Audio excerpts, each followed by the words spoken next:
Hey everyone, I'm Dor. I'm a PhD student at Tel Aviv University under the supervision of Professor Shahar Maoz. Today I will present our recent work on evolution-aware heuristics for GR1 realizability checking.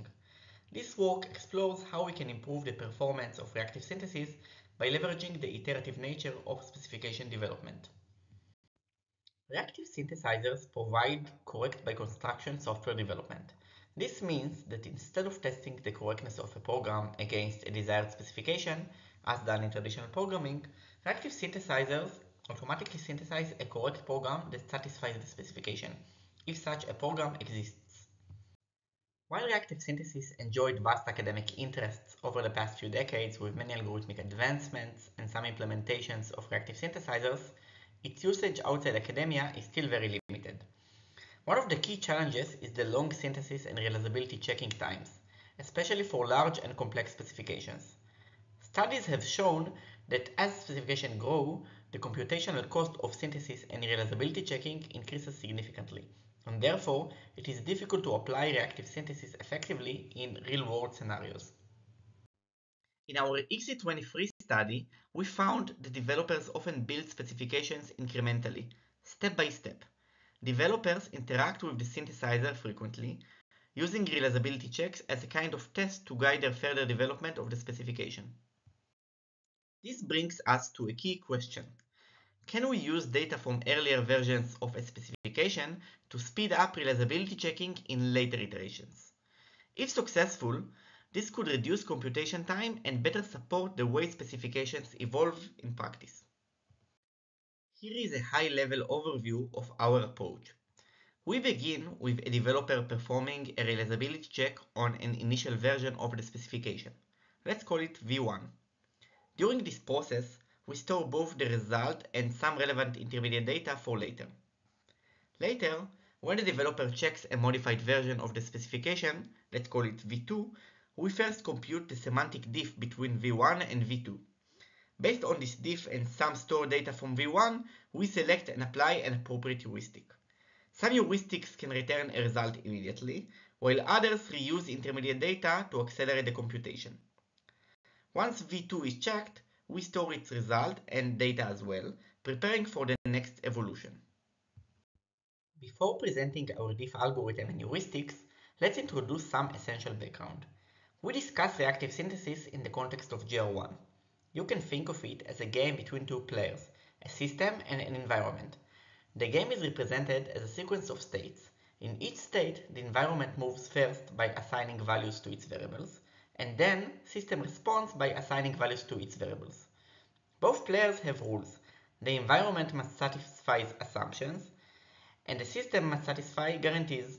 These rules come in three types: initials, which are assertions that hold at the very first state; safeties, which are assertions that hold at every state and transition; and justices, which are assertions that must hold infinitely often.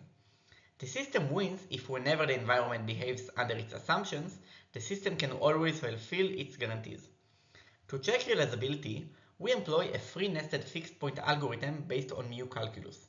This algorithm computes a set of states from which the system can satisfy all the guarantees, or prevent the environment from satisfying its assumptions. In short, if all initial environment states have a system state in this winning set, the specification is realizable. Since our heuristics rely on how specifications evolve, we need a precise way to compute the diff between two versions. A simple syntactic diff, like listing added or removed assertions, isn't enough. Instead, we use a semantic diff that captures the underlying meaning of changes. Here is how it works. The algorithm gets as an input the original specification and an evolved version. Then, the algorithm outputs two Boolean vectors, one for the system and one for the environment, indicating whether each type of assertion was strengthened, marked with an up arrow, or weakened, marked with a down arrow. The algorithm checks whether the set of initial assertions of V1 strengthened or weakened the set of initial assertions in V2, and the same for safety assertions. Then, the algorithm checks whether any justice assertion in V1 is not implied by justice assertions in V2. Finally, it checks whether any justice assertion in V2 has no justice assertion in V1 that it implies. The diff is computed symbolically using BDDs for efficiency. Now, let's look at one representative example of our simple heuristics, S2. S2 applies when the original version, V1, was unrealizable, and the new version, V2, only strengthens guarantees and/or weakens assumptions. In this case, we can conclude immediately that V2 is also unrealizable. Why? Because making the system's requirements trickier or the environment's constraints looser doesn't change the fundamental relationship that caused unrealizability in the first place. This saves us from running a full unrealizability check, which can be expensive. The formal proof of correctness is in the paper, but the intuition is simple. If the system couldn't win before, it certainly can't win now under tougher conditions. Let's also look at one representative example of our advanced heuristics, A1. A1 applies when V1 is realizable and where justice guarantees were not weakened, justice assumptions were not strengthened, safety guarantees were not weakened, and safety assumptions were not strengthened. In this case, intuitively, the system's winning state for V2 must be a subset of those for V1. So instead of starting the realizability checks from scratch, we initialize the algorithm with the winning states from V1 and not with the full state space. This change has the potential to reduce the number of fixed point iterations required, which can significantly accelerate the computation. To evaluate our approach, we focused on three aspects: prevalence, how often are our heuristics applicable in real-world specifications; performance, what is the speed up that the heuristics provide compared to standard realizability checking; and overhead, what is the cost of computing the diff, storing the data, and choosing heuristics.